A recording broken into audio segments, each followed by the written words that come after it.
Far too often, LGBTQ plus business owners believe they have to choose between authenticity and being successful.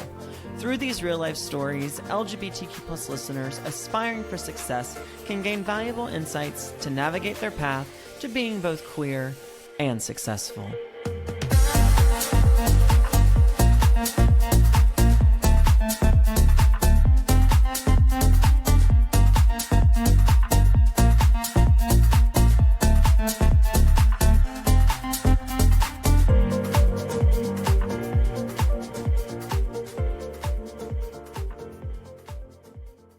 Hey, successful fam. We know that everyone deserves a place to be successful. That's why all day, May 4th and May 5th, we are hosting our Successful Summit 2026 in Asheville, North Carolina. During this summit, you will experience panelists, keynote speakers, as well as interactive workshops led by yours truly, as well as other brilliant queer entrepreneurs across the country. If you'd like to learn more about our summit, you can find out more on queerandsuccessful.com, and we hope to see you there. Enjoy today's episode. Hello, everyone. It is me, Hunter J. McNair, your hostess with the mostest, back again for this week's episode of Queer and Successful. This week, I am joined by my good Judy, my good pal, Richard. And Richard, you and I have known each other for actually, I don't even know, like 8-9 years, ever since we met at a conference like in Palm Springs, I think. And yeah, and you have actually been in the real estate industry as well as an attorney for 22 years. You've sold nearly $500 million worth of real estate, which is nearly 900 properties as well in that time frame. But I know you most from your partnership and your work that you've done with the LGBTQ plus Real Estate Alliance, and you are currently the vice president and president-elect for that organization. So that's really exciting for you. Tell everyone a little bit more about you. Well, not to bore everyone with it, but I grew up in Southeast Virginia. I was a military, I wouldn't call myself a brat, but my dad was in the Navy. We didn't really move around a whole lot, so that was great. We got a stable lifestyle there in Virginia Beach. Great little wholesome place to grow up, Did all the little fun things as a kid. Eventually, I went off to college at William & Mary, which is in Williamsburg, Virginia. It's the second oldest college in the country, next to Harvard. So it's an illustrious school. I also went to law school a couple years after I graduated from undergrad school. During the time that I was in between undergrad and college, law school, my parents had opened up a roller skating rink. I had been an avid roller skater when I was younger. I was the 1981 national champion in roller skating. Ooh. I trained at the Olympic Training Center. Yeah, a little unknown fact. Yeah. I don't tell too many people. See, this is why I like these conversations, because we find out like really cute, interesting things, I wore the tight outfits and everything like that, and I did all kinds of tricks and whatever. Went to nationals many times.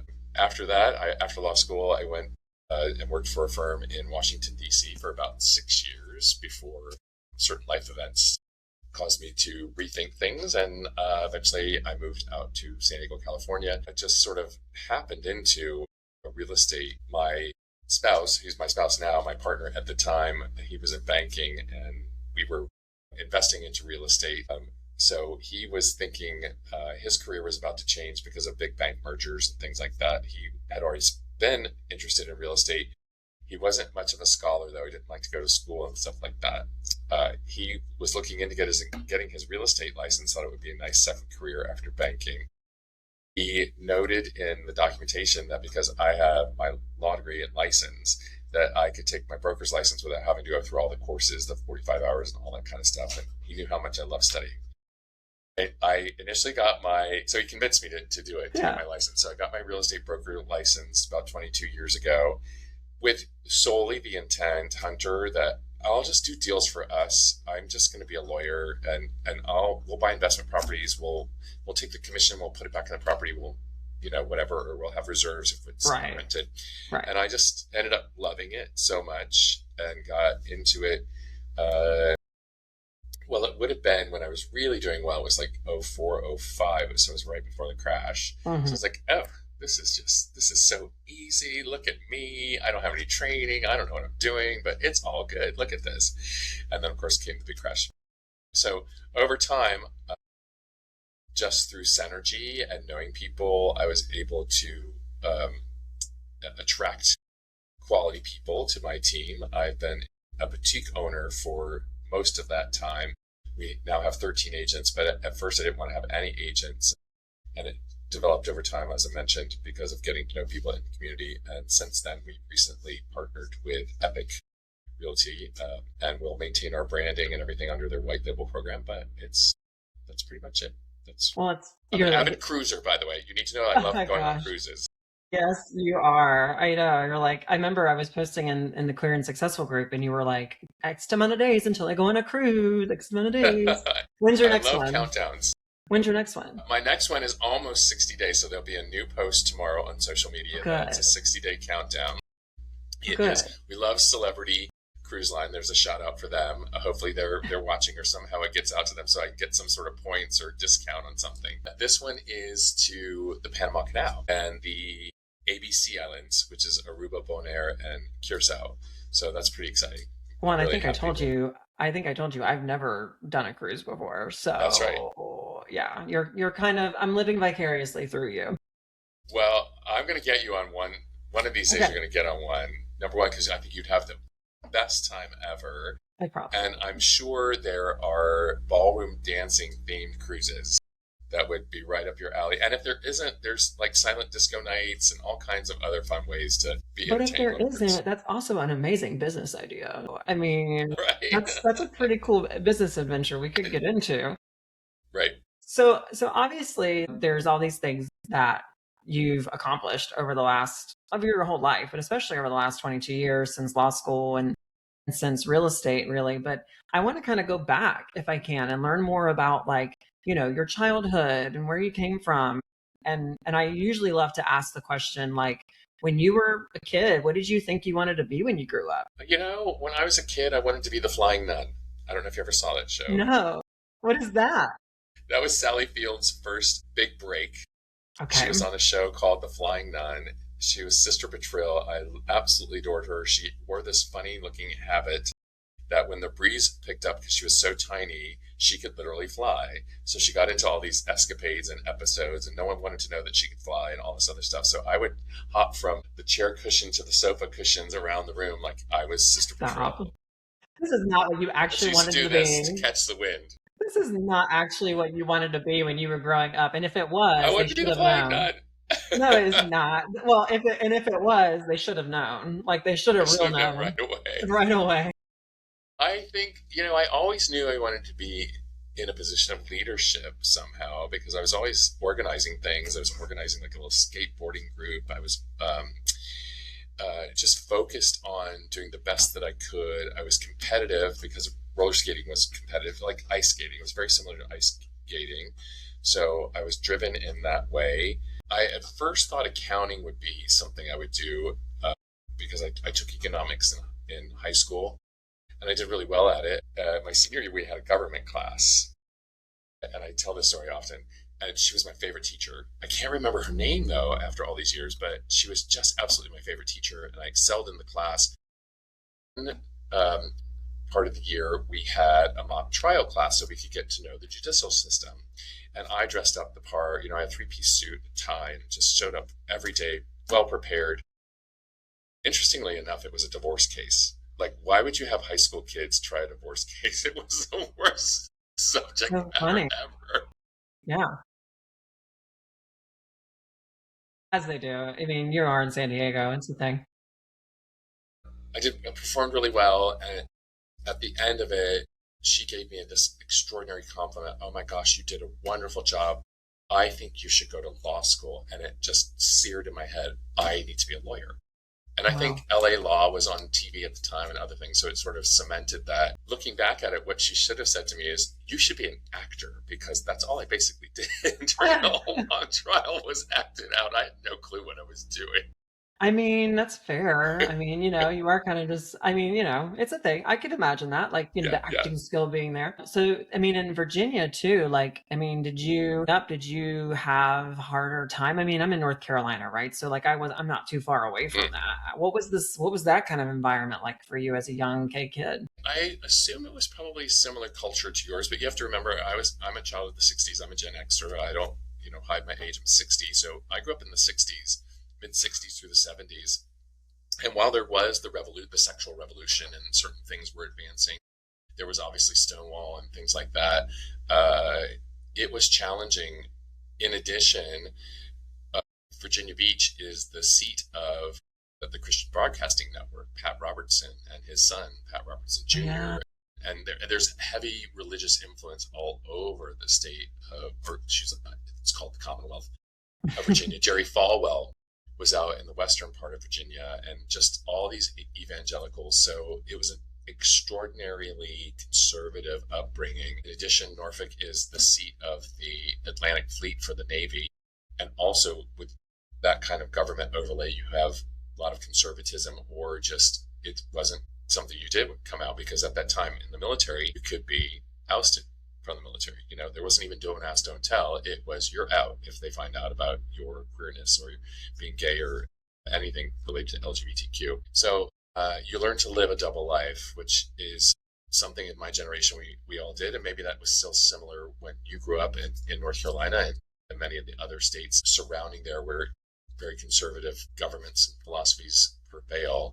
You can separate your brain. So you had one life, your queer life, that you were growing up, and you were trying to identify and meet people. And we didn't have cell phones and social media at the time to make it any easier. So you had to search out other avenues, sometimes not the best locations of places, but I'll never forget when I was doing my little skating things, we would have competitions in all kinds of places, like Fayetteville, North Carolina, which is Yeah, obviously a very conservative it town is. when And I was going there as a well, and it's a kid. military town also. Military town. Yeah. So we would go to these skating competitions. And as I got older and old enough to go out to clubs and places like that where you could socialize with people, I had this really good friend, Jeff Lubertazzi, who was like 3 or 4 years older than me. And Jeff was like the hound dog of gay bars.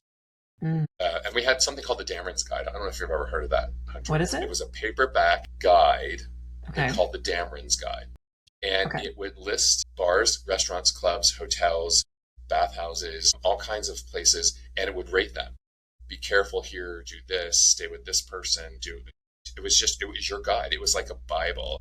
A gay Bible. So big, and yeah, it was like really, really, it was really thick though, because it covered almost every city, and I don't know how they accumulated all that information, but it was wonderful.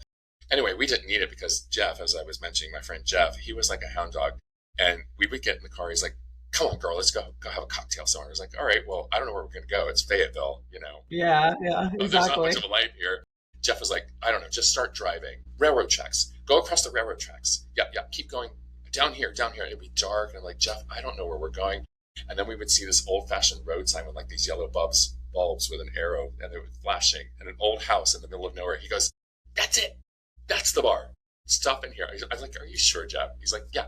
And without a doubt, he would always find them. So That's so funny. So I mean, you made do. You made it work. You made it work for made sure. it work. Yeah, I mean, you made it work. so you were obviously out in some capacity. And we talked about this briefly before we started recording, of course, but we talk about coming out multiple times. We come out to ourselves first, then we come out to the rest, other people, et cetera, et cetera, et cetera. And obviously multiple times throughout our lives. When do you think you first realized that you were femme? I was either preteen around 12 or a teenager, 13, 14, something like that. I just knew something was different from the peers around me, like what they were talking about, who they were socializing with, how they were socializing and interacting with the opposite sex.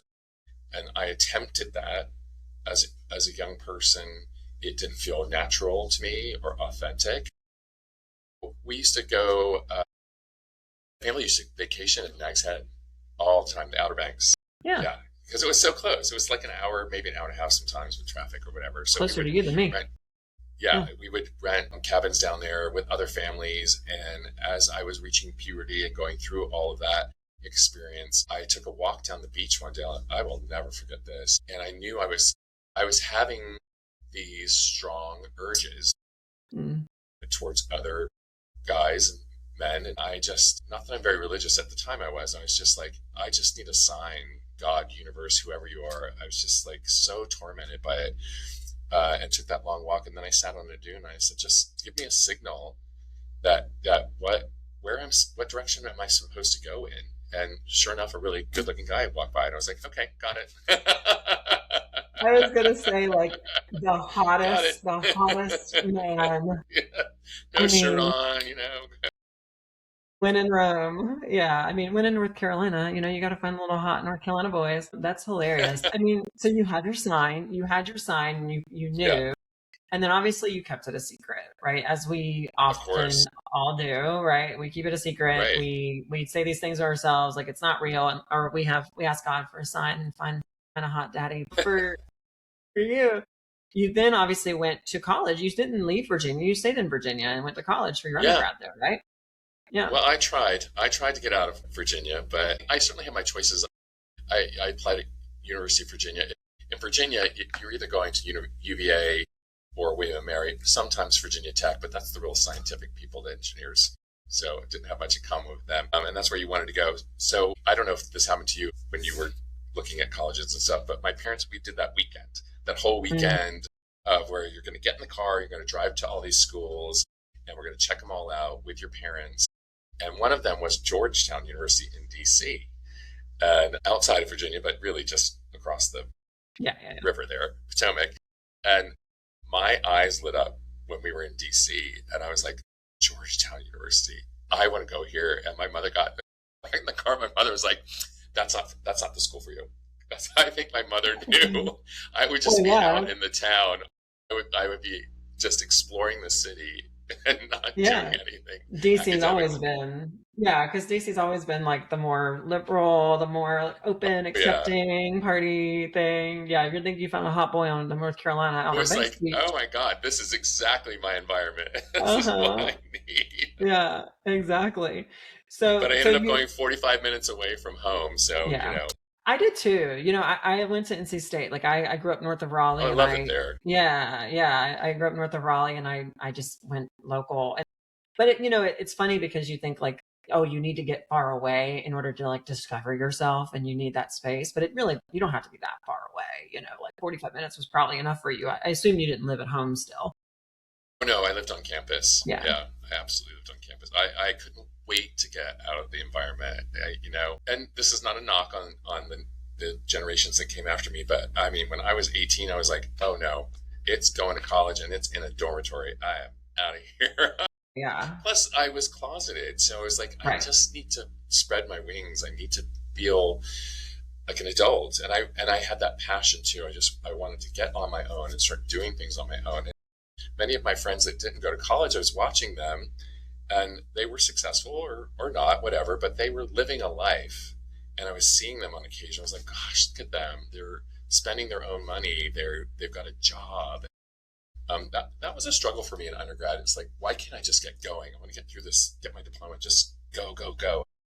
I don't want to be held back anymore.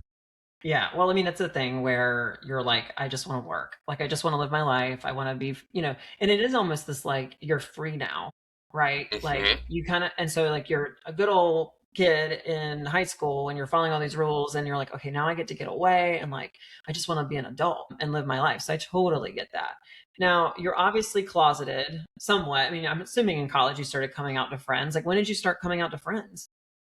Well, that was tricky too in college still, because it was in the 80s, and then AIDS hit, so we'd had some progression of acceptance, I felt like. And I lived through the Harvey Milk assassination and that sort of thing, which really just was an awakening for me as a young gay man. Or is it 80? Yeah, 79. I watched the whole thing on news. It was just it was riveting to me, and it really. I was like, this is who I am. This is my community. I can't believe this, man. All that kind of stuff. So I was still going to college closet, but I could find friends there. And it was a more opening, at least for a time, way to find others who were like me. I joined a fraternity, though, that was very, very Southern in its culture. So I was closeted again, except for a few group of people that I knew, and we would do our own thing. I was fortunate, though, to go back to the roller skating part. I started roller skating when I was very, very young. And as I was having that moment on the beach, I was still competing in roller skating. I had many wonderful people who were, I mean, because it's artistic, there were so many LGBTQ people around. Right. So I had people that I could admire. I had role models and could see a future.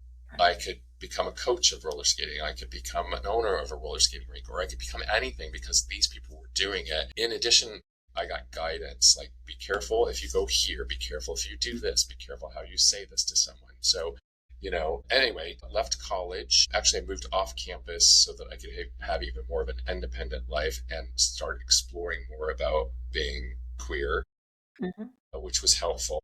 Then that's funny because that's actually what I did. That's actually kind of exactly what I did. Like, I lived in the dorms, but I was like not out. And then after 2 years, I was like, all right, let me get my own place so I can kind of start exploring this. And you're right. Like, we don't always have queer representation in front of us. And sometimes, like, the things like your roller skating or theater for some people being this gay, give you opportunity to see more people who are kind of figuring out how to live in a world that's not really meant for them, right?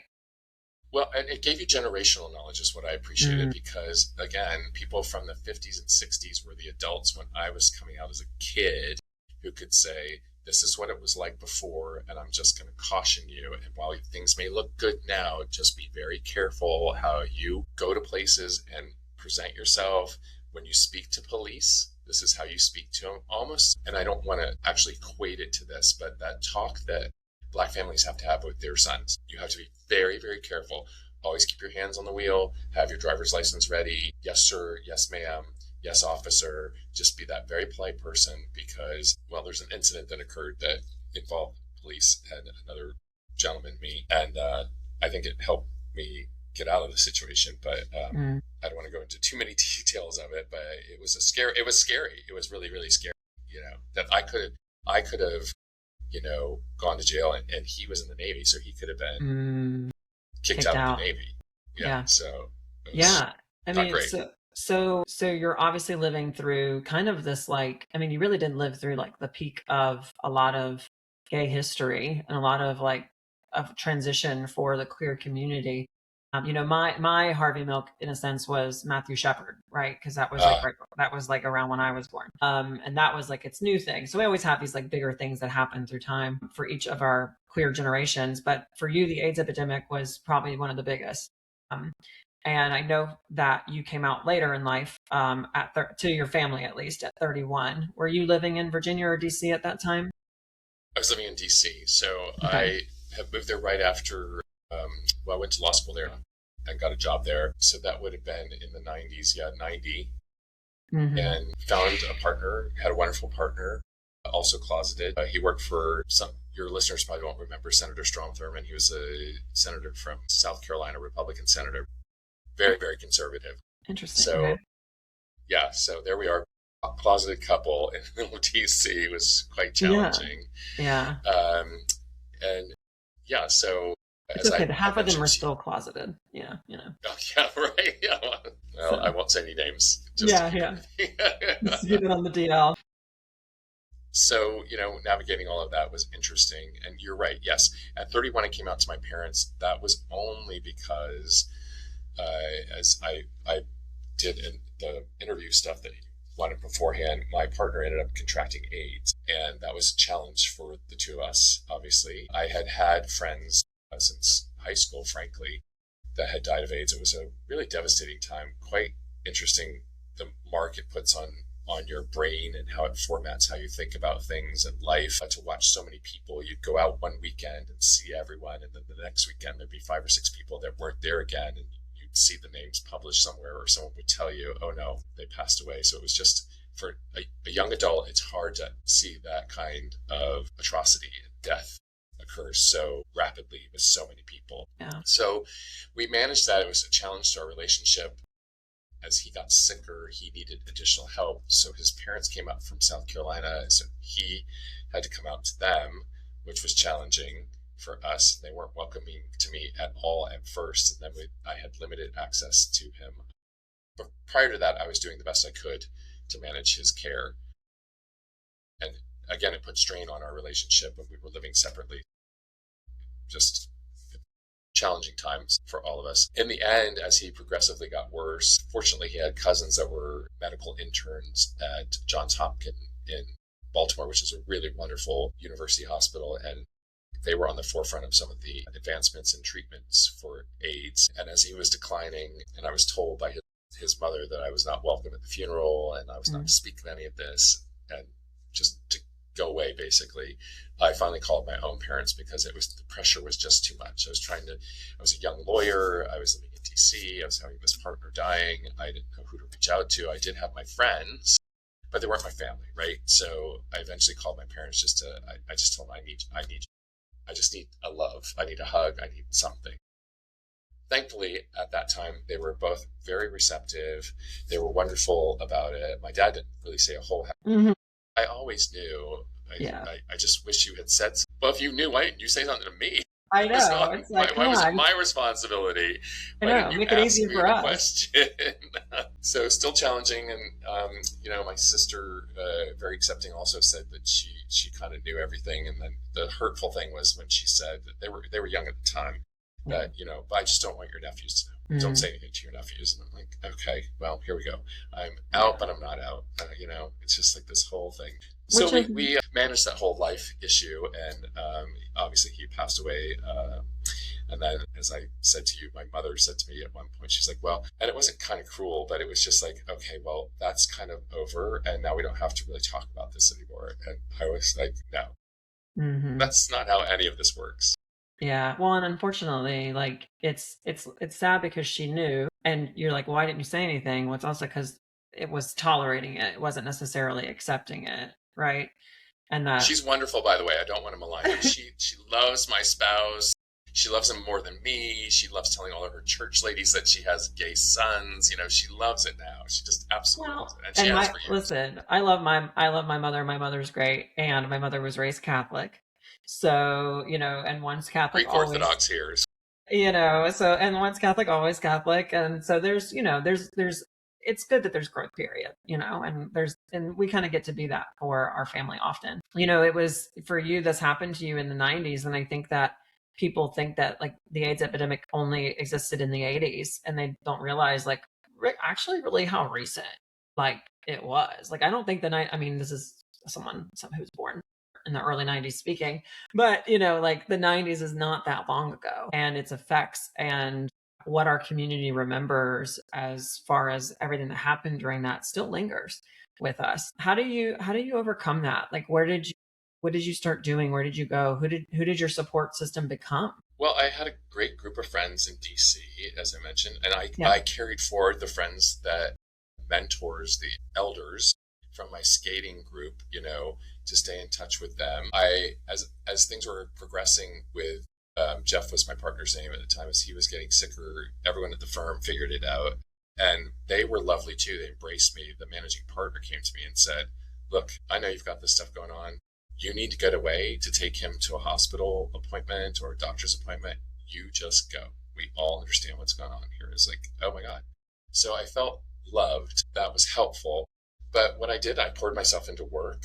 I poured myself into finding out more about AIDS. I poured myself into finding out the National AIDS Quilt Project and what we could do. I wasn't one of those that turned the hurt and anger, which we were all feeling in the community, because, at the time, President Reagan wouldn't even say the word HIV or the letters or AIDS or acknowledge it. I certainly wasn't giving any money, but I turned that into what can I do behind the scenes, and where can I focus myself to make things better for other people that are going through it just like I did, and other people that I watched go through it. One of my best friends at the time, it was almost a decade earlier, he went through it, and even worse than I did, because there weren't drugs at the time, and there weren't. Right. Well, there was some acceptance at the time that my partner was dying. There was nothing there, and there was total disrespect for him when his partner died. I mean, like literally the family just coming in and out of the apartment because they were just roommates. taking petty little things like a sponge out of the bathtub and just ripping his life apart. And he had no protections legally. They weren't Right. married. They had no contracts in place. They had no co-ownership stuff. So I started to go to national gay legal conferences, because I was like, okay, how do you document this? How do you protect yourself? Since we didn't have marriage at the time and not even domestic partnership. So Right. I survived it by doing that Mm. mostly. And then just when I finally moved here to California, because I was just 31 and thinking, what am I going to do with my life? I'm really not going to make partner here, even though they were great to me and they embraced me. And that carrot kept getting kicked down the road. So I was like, that's not happening. I'm 31. I've only ever, as you remarked, ever lived in Virginia. Only Yes, ever, I even though I have one. traveled. Yeah.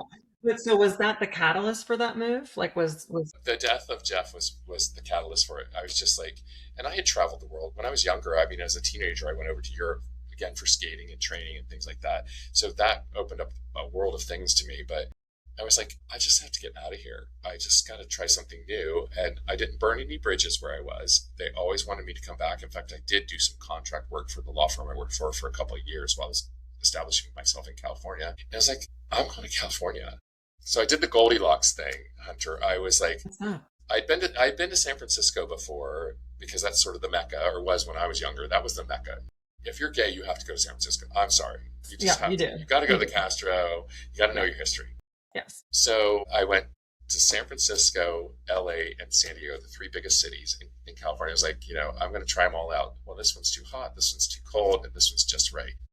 San Francisco to me was too much like the East Coast. It Really? felt a little, yeah, it felt East Coast to me. It felt slightly a little pretentious, and maybe that's because I wasn't into the hippie stuff, the hate Ashbury and smoking a lot of pot and doing drugs. I Yeah, don't yeah. know. And then LA was just too, and it still is to me. Although I've got an affection for LA now because I've discovered certain neighborhoods. But LA was like sprawling. LA reminded me of DC, because in DC things were all about politics.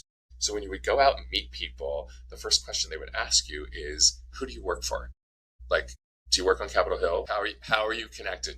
Do you know a Yeah. representative? Do you know a senator? Do you know who do you know in Right. government? And so that LA was like, well, who do you know? Like, what Hmm. actor and what studio do you work for or whatever? So Yeah, it makes sense. superficial stuff. But Yeah. San Diego felt just right, being that it's the seat of the Pacific Fleet of the Navy. I was comfortable with a military town. At the time, it I'm was sure you like, were. Your ball. This military town looks great. I mean, is great. yeah, it You know. was familiar to me at least, Right. but a different topography and different look and different weather, of course. And at the time, it was just slightly conservative, but the tide was definitely changing. Now it's big, huge blue city. I didn't Just even think it's LA wonderful. could be conservative. I didn't know that ever was a thing. That LA was ever Oh, in San Diego conservative. it was not Oh, LA, San San Diego. Diego. Yeah, Okay. I yeah, was like, what? yeah. That's wild. Well, you move, you come out, you lose your partner, you go out to San Diego to live, and you've been there ever since, right?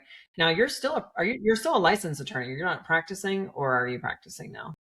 Well, you're always practicing as an attorney. Yes, I'm still licensed, but I don't know how it works.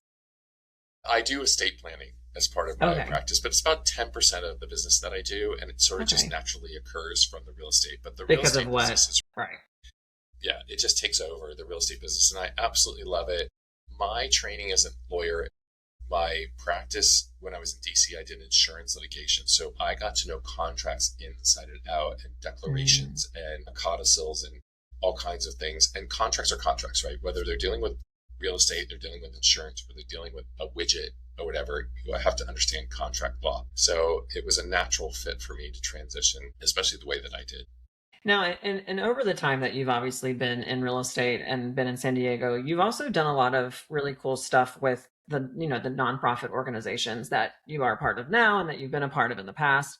I mean, what has been probably your most like, because I have a whole list of things here that you've done, and I could go through all of them in depth, and I kind of want to know, like, out of everything you've accomplished, all these leadership roles and associations you've been a part of, like, which ones are you most proud of, like, that you've been doing? Great question. And yeah, we don't want to bore the listeners, watchers right If now y'all with could see this everything. list. Gosh. I'm so proud that there's a center here, and there's one of the first centers, LGBTQ centers in the country here in San Diego. They were the first to start a housing project for underserved young adults, 18 to 24. Because when you're in foster care system, that's great. But when you become an adult, legally you're an adult at 18. I could not have, even though I went to college, I was still, supported by my parents and other people. To watch these kids, young adults, get kicked out on the street for coming out and all kinds of other things was really something. So they started a housing project. It's called the Sunburst Building downtown for 18 to 24-year-olds. And you can stay a little bit longer if you need to. But because they aged out of the foster system, they were becoming homeless and they were getting into drugs or prostitution or other bad habits. And they had no one to support them. I would say starting the group that I did with other local realtors and professionals in the industry here called it's Metro Area Real Estate Association for Young Adult Housing, Mariah, which I came up with the name. That's I love that. So good. So good. Love that.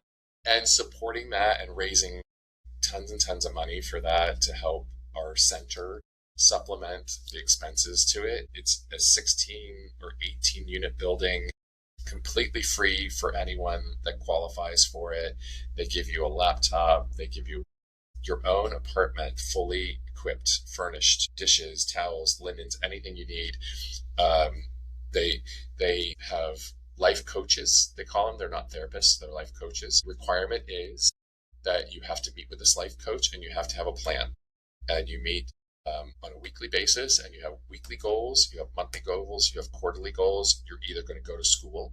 There's a great college right next door, the City College of San Diego, that has programs specifically for them or grants for them to go to school, or you have to get a job. And if you get a job, the wonderful thing is they tell you, okay, and everyone signs a lease, by the way, they're all on leases, so they understand what a lease means and the requirements. But once you get a job, they say, okay, we want to see how much you're making.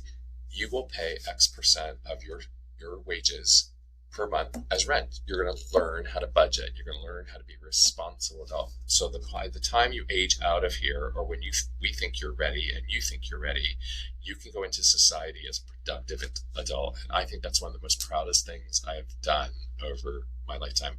And to watch the number of young adults that have gone through there. And most of them are pretty successful. They don't end up back on drugs or homeless. And that's just amazing. We've now transitioned that from the old Mariah group into the Alliance. The San Diego chapter here has taken over many of the responsibilities for raising money on that. So that's great. Nice. So that organization, is it still around, Mariah? Or no, it's evolved. Sort of folded into the San Diego chapter of the Alliance. Oh, wow. That's awesome. Yeah. I mean, but the center's still here. Yeah. And that's so cool. I mean, that's part of why like Queer and Successful exists, right? Is because people don't know anything about our community. They don't know anything about the money. They don't know anything about like social presence, because things are not like for us. They're not made for us. They're not like centered around our experiences and what we go through. So that's really, really cool. What year was that you founded that you were one of the founding people?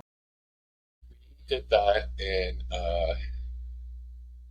2006 or 7.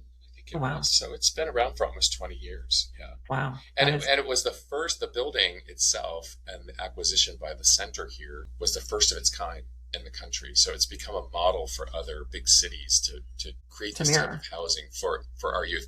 And obviously it's geared towards LGBTQ community, but they can't really exclude anyone that's not LGBTQ. And you have to have one other qualifying issue, which is either you've got a drug addiction, or you've got you're differently abled. I love to use that phrase instead of the other phrase, or something that is qualifying so that you can get in there. And they're looking to build more housing for that particular demographic, 18 to 24-year-olds. The wonderful thing with our center, and I think many centers around the country are doing this, is they've expanded though greatly. They do now rent subsidies, and they have senior housing for our community. And it's just wonderful to be involved and know those people.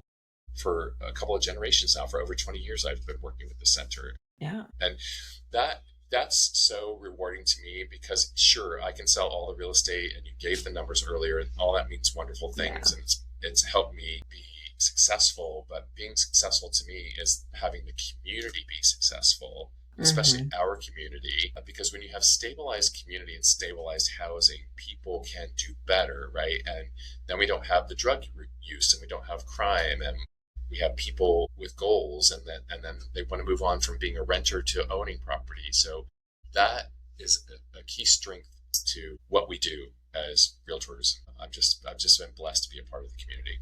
I love that. I mean, and I, 20 years of doing it, that there's been a ripple effect of things that have happened from that and the lives that have been changed. And it really is kind of like leadership. I say there's always like top down leadership and there's leadership from the bottom up. And that's kind of like a leadership from the bottom up, where you're kind of empowering people to take their lives into their own hands and change their worlds for the better. And that's really, really, really amazing. Now, you obviously we look to today, and you are the vice president elect for the LGBTQ plus Real Estate Alliance. What are some of the things you're most excited about that you all are doing and what you've done? And like, maybe I should ask this. What are you planning to do differently when you're the president next year in 2027? Like, what's going to be your thing, Yeah. Well, we got to get through the first year as well with me being vice president and Tommy Yeah. Worley, our great president right now. And I want to give a shout out to Justin Ziegler, who's been a great immediate past president and really he had some tough headwinds to face last year. We don't need Love to go you. into that subject matter. Yeah. And let's be future forward as the alliance now has as its mantra. I think for 2026, my role is to support Tommy and the other members of the leadership team in what is going to be a very challenging fight with the federal government. Hmm. We can't make any bones about it. It's out there. Many things have changed in 2026 with the implementation of Project 2025, which went really quickly. Evisceration of federal funds to certain or to our groups. For example, the center that I just mentioned to you, the CEO of that center, we had a nice talk after the Alliance's business symposium that was held back in October, that their funding is getting slashed. The funding that's getting removed from the federal government because it's considered DEI money to give it to the center will set their budget back by 10 years. So to regain that money, even if there's a change in administration, will take another 10 or 15 years to supplement that where it was. So what we have to do is stay vigilant. We have to stay out there. You have to show up. You and I talked about showing up. That's one of the most important things. I'm here, necessarily being an advocate, but we used to say it, I'm here and I'm queer, Right. kind Yeah. of thing. And we have to say it and we have to be out there and show people that we are successful and we're a very important part of the community, that we care about community, not just our own community, but every part of the community. So I think that's what the Alliance needs to do. Yeah. We need to keep pushing for equal and fair housing for our group, but also for everyone else too, Right. which means not to be divergent again. I mean, pushing back with the National Association of Realtors and the revision of our Code of Ethics 10.5 that sort of watered down hate speech and languages and what it means to be engaging in real estate activity if you're a bigot and you're homophobic.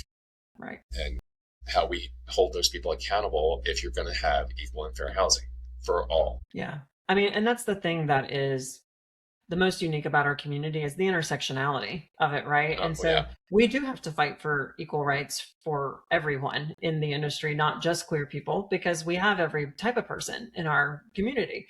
We're one of probably the most unique communities because of that, right? We have the most intersectionality Right. outside of the straight community. And so I can see like that what you all are going to have a hard time with, of course, is the advocacy part, because you're going to get so much pushback on that. And yet now is that kind of time that y'all get to shine with that, because that's what you're for, and I know that you as well are one of the smarter people in the room to have that conversation, so with your background and everything that you've done. So I'm excited for this year for you, and I'm excited for what your presidency looks like as well next year, and of course how Queer and Successful can help that community and the other brokerages and everything else amongst that.